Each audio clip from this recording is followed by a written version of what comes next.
Okay, welcome to SAP Production Planning class, and today we'll be starting with production planning.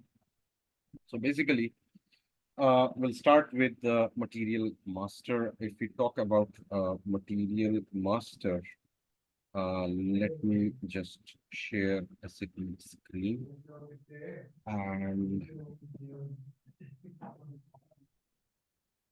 this is the front end, and over here we have material management, logistics, production, master data, and in master data we have bills of material,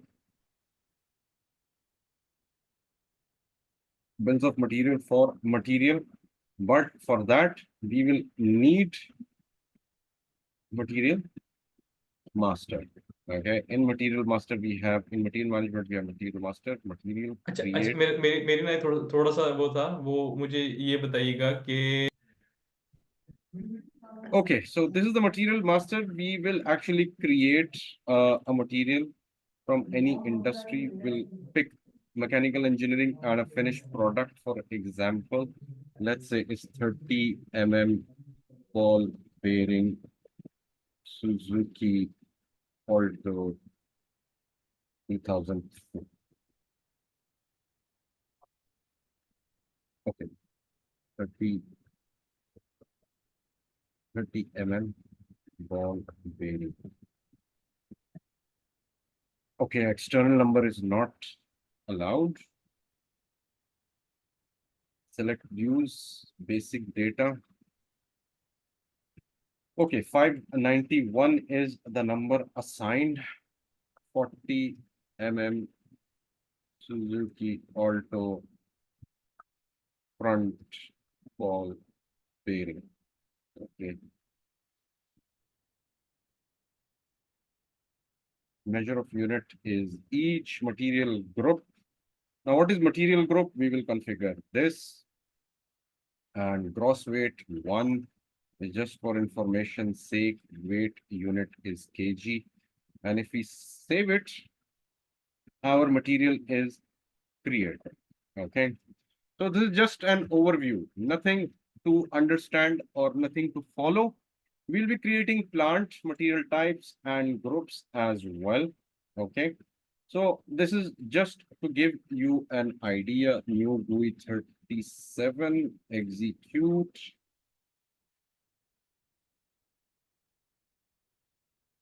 New GUI 37. So this is basically the number of, or the material master that we have created so far. For example, if I look at this, so this is 30 mm ball bearing Suzuki Cultus. This is how your material master is created. Just give me like 2 minutes. Okay, so material master contains information on the materials that a company constructs or procures or manufactures, stores, and sells. So the information that is stored in a database, that is a central source of data, carries all the data from the material, its type, its group, its weight, its description, its plant, storage location data, everything is stored in the database. So the material master actually integrates from different areas. That different area is procurement, production, finance, warehousing, factory floor, usage, consumption, scrapping, everything. Okay. So the organizational structures, if you want to understand in SAP, it is basically, this is how it is laid out. This is how it is designed. At the top, we have a client. Now, the client is not that customer client. Okay. In SAP, there are two meanings for client. In SAP, in technical terms, a client is a server that we are working over here. If we look at SAP right now, okay, and if we go at this place, we have a client here, 100. Now, by this client, what we mean is this landscape.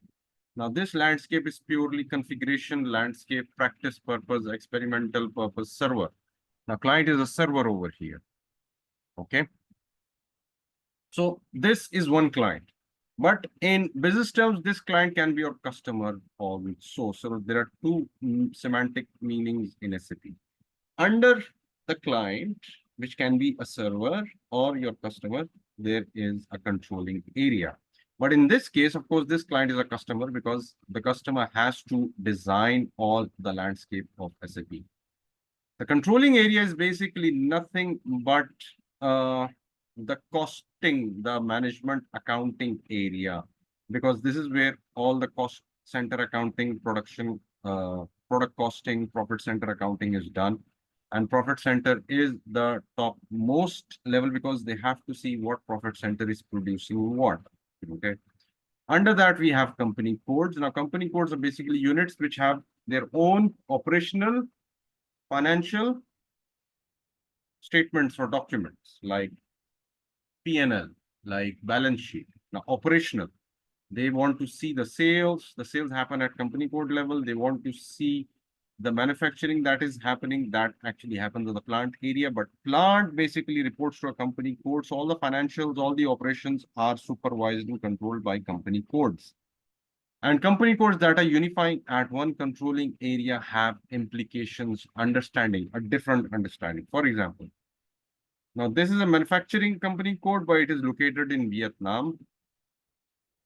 And these company codes actually work in other jurisdiction. Now, Vietnam has its own financial year. For example, in India, Pakistan, it is July to June. In Vietnam, it could be October to September. Okay.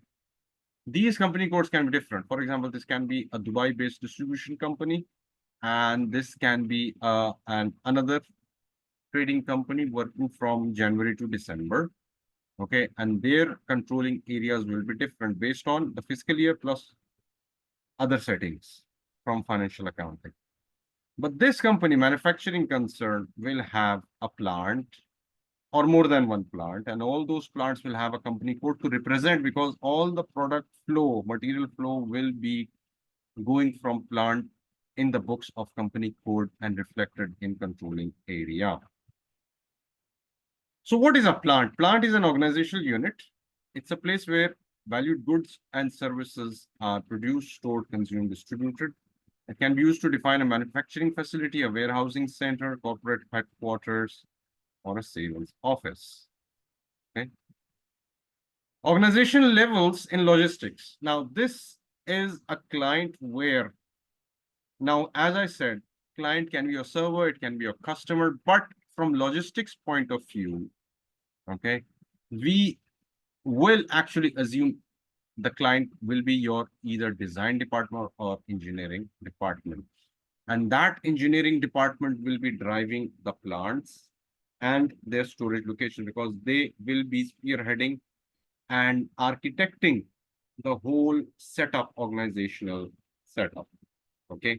And because they will be responsible for production, so they would know which plant is what and what are they producing and what are their requirements and what are their logistical requirements, as in warehouses and storage locations. Okay, so an engineer will be in a better position to understand instead of a chartered accountant.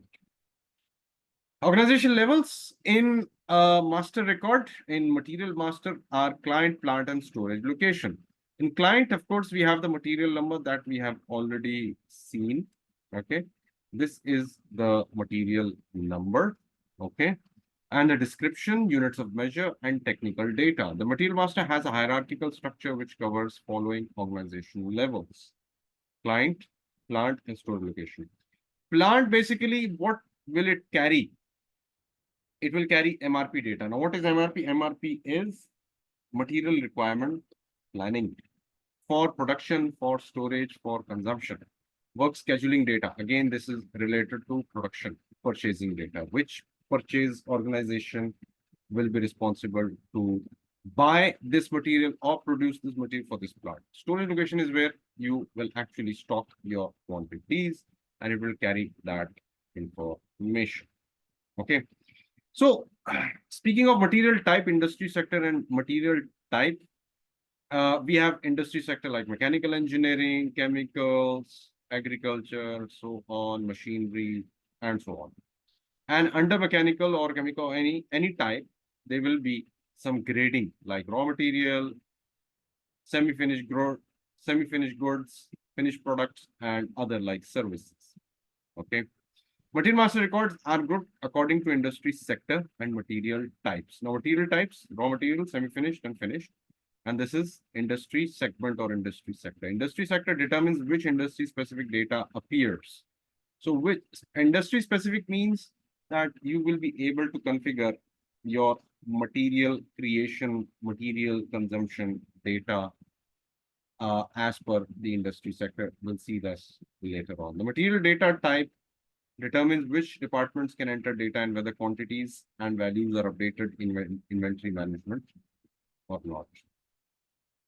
Material type.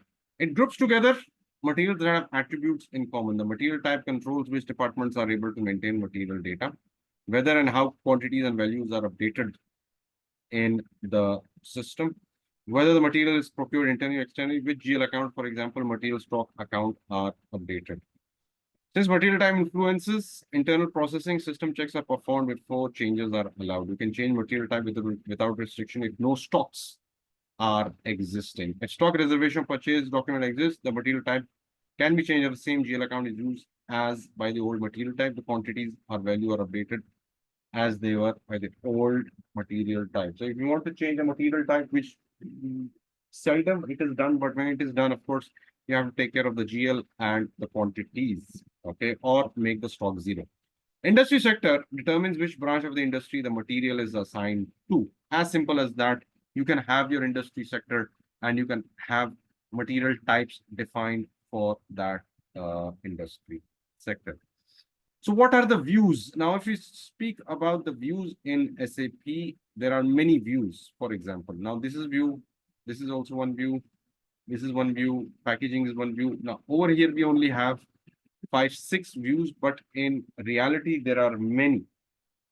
Okay, there are many like basic data, MRP, plant, accounting, storage, warehouse, costing, classification, forecasting, and so on. Okay, we will be actually understanding each part of this for production planning. For production, we have some more details. Okay, in production data, of course, we have basic data view, we have classification view, work scheduling view. In MRP view, of course, we have procurement type, planning procedure. For example, if I want to show some MM60.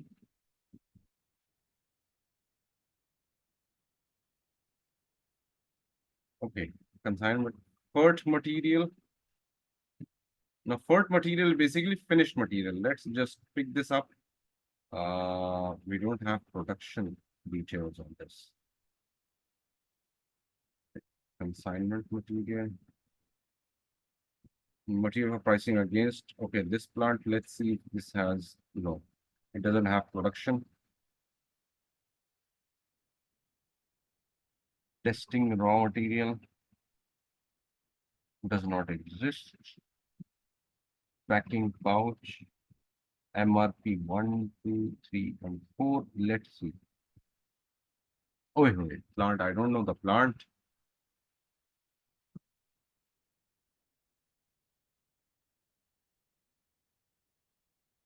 Carton boxes, packaging for inbound. No MRP.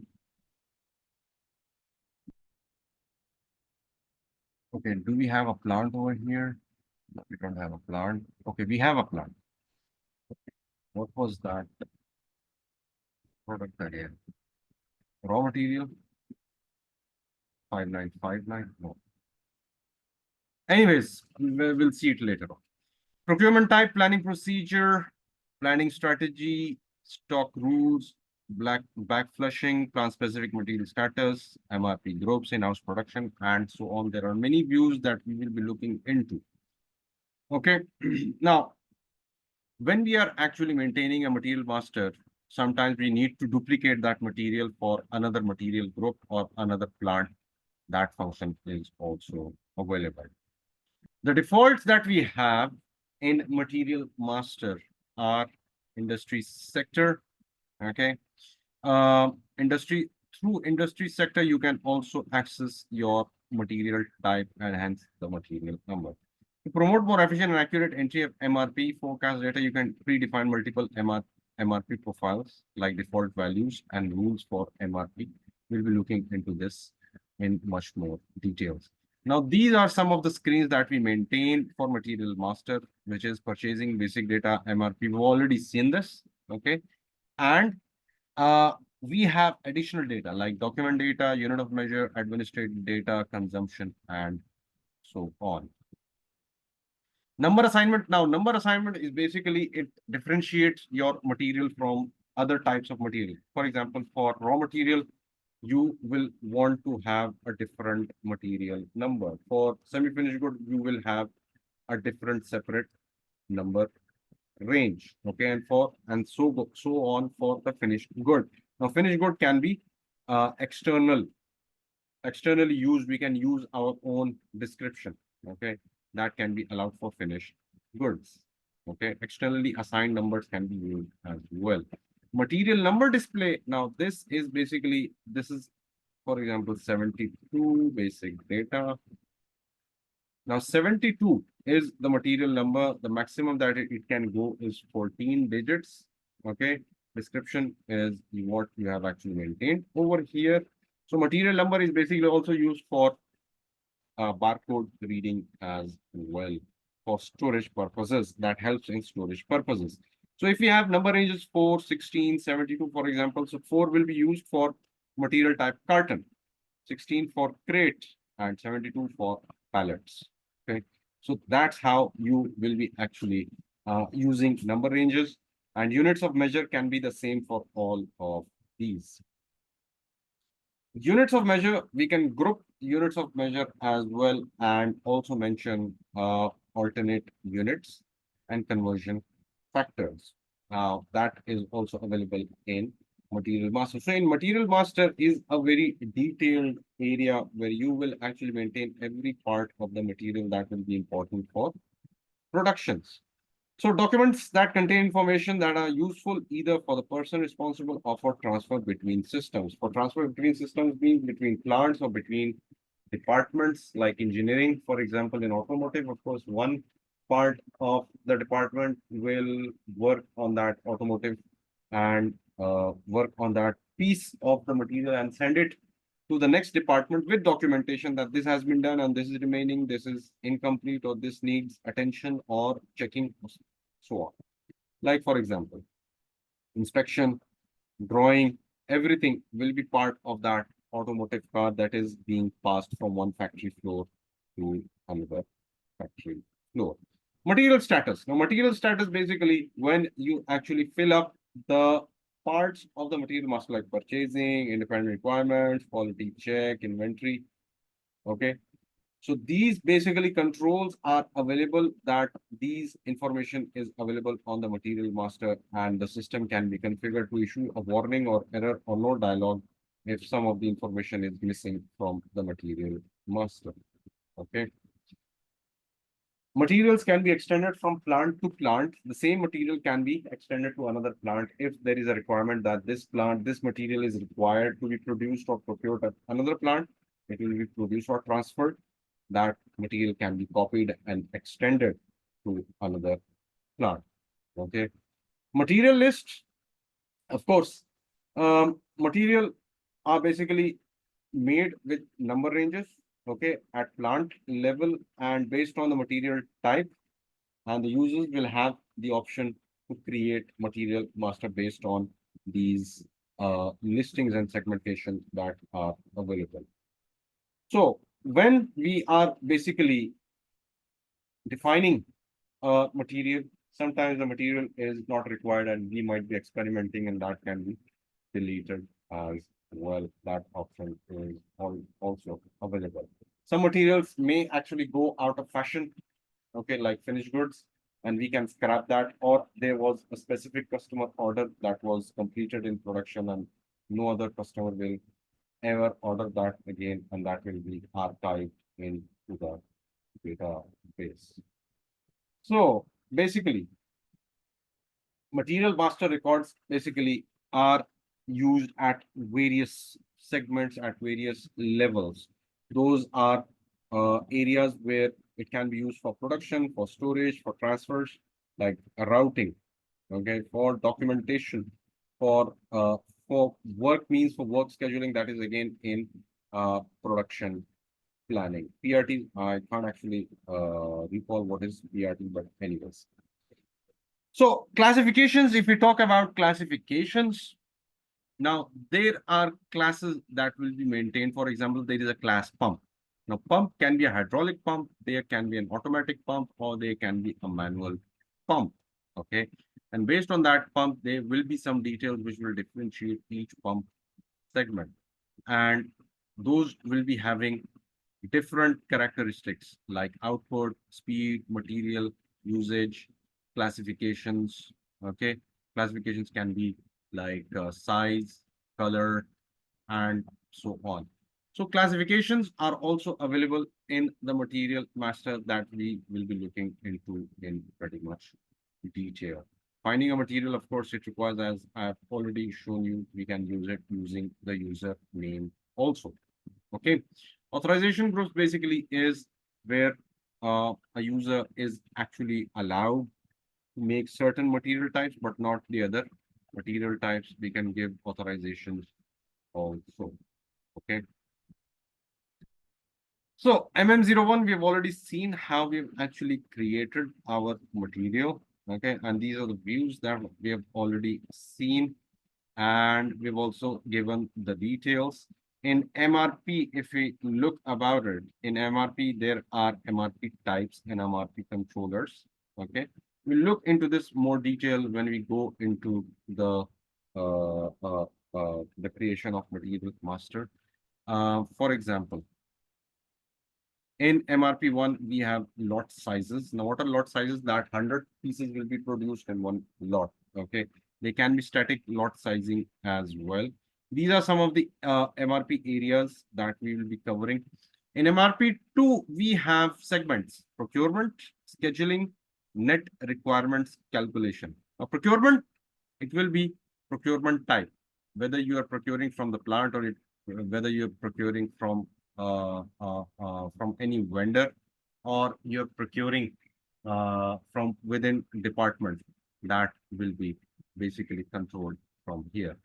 Scheduling, margin key. This is a 4-parameter scheduling key, which actually helps in planning your material production. For example, before production, you will have a window, a reserve time, a blank time before production and after production, that when the production is about to start, everything has to be put in place. That is the floating time. The opening period, the release period. This is basically the cushion we actually give.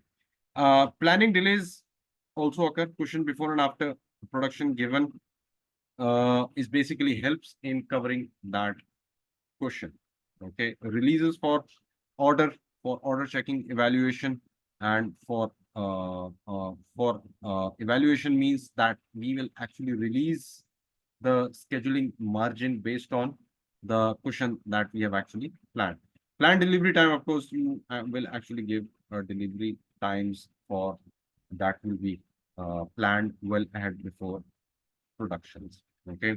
Gross requirement, net requirement, basically, this is basically for stocking purposes. Now, gross is basically there is a requirement of 100 pieces, stock available is 50, net requirement is 50. Requirement is 100 pieces, stock available is 50, gross requirement is total 100 pieces. So net is basically netting it off, and gross is total. Okay. For production, this is some of the procedures will be following. MRP3. Now, this is another view where we will have forecasting requirements, planning, availability check, and plan specification configuration. Forecasting requirement, basically, this basically gives you again the control for managing your plant with the material requirements. The planning is basically a strategy group, but this is basically used for semi-finished goods, and we can actually map out in independent requirements or customer requirements in planning areas. Independent requirements is based on past production for repetitive manufacturing.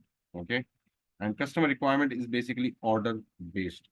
Availability check, basically you want to produce 100 pieces, it will actually check whether the system, whether the plant, whether the machinery is available with the capacity or not. MRP 4 is basically having 4 more views, which is bomb explosion, discontinued parts, repetitive manufacturing, and storage location. Bomb explosion means bills of material, the list of the materials that is required to make one product or semi-finished good, like the automotive car frame, okay, the profile, the outline of the car. Discontinued parts, basically discontinued parts which are no more required or are obsolete, which is very much common in automotive. And all details of repetitive manufacturing are basically given in this. So thing is, we will be actually covering all this very much in detail. Okay, valuation class is basically used for GL integration with finance. Okay, and quantity structure and bomb. What is a quantity structure? Basically, quantity structure is bills of material and routing. Bills of material is list of all materials with the quantities that is required to create one unit, and routing is the process of creating that material, that finished material or semi-finished good. That's the recipe. Okay.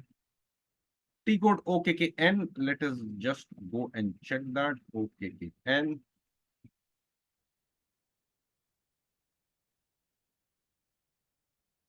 Okay. OKKN, basically, this is where you will be costing your production. It will be integrated with production planning at the back end. And this is how costing types, quantity structures are basically controlled for costing. Again, this is for management accounting. Okay. And this is basically integrated with your production side. Okay. Work scheduling. Sorry, work scheduling. The work scheduling, again, it's a view where you will be entering parameters. Okay. And OPKP, OPKP, OPKP. Now, this is the plant scheduled profile. Okay. And let's see. MTS valuated, make to stock valuated. It will schedule the order for production, whether it can configure automatic good receipt or not. Okay, partial quantity can be available or not. This can be seen as well. So basically, you can configure your master data for work scheduling as well, and we will see that as well. Okay, so that's all for today.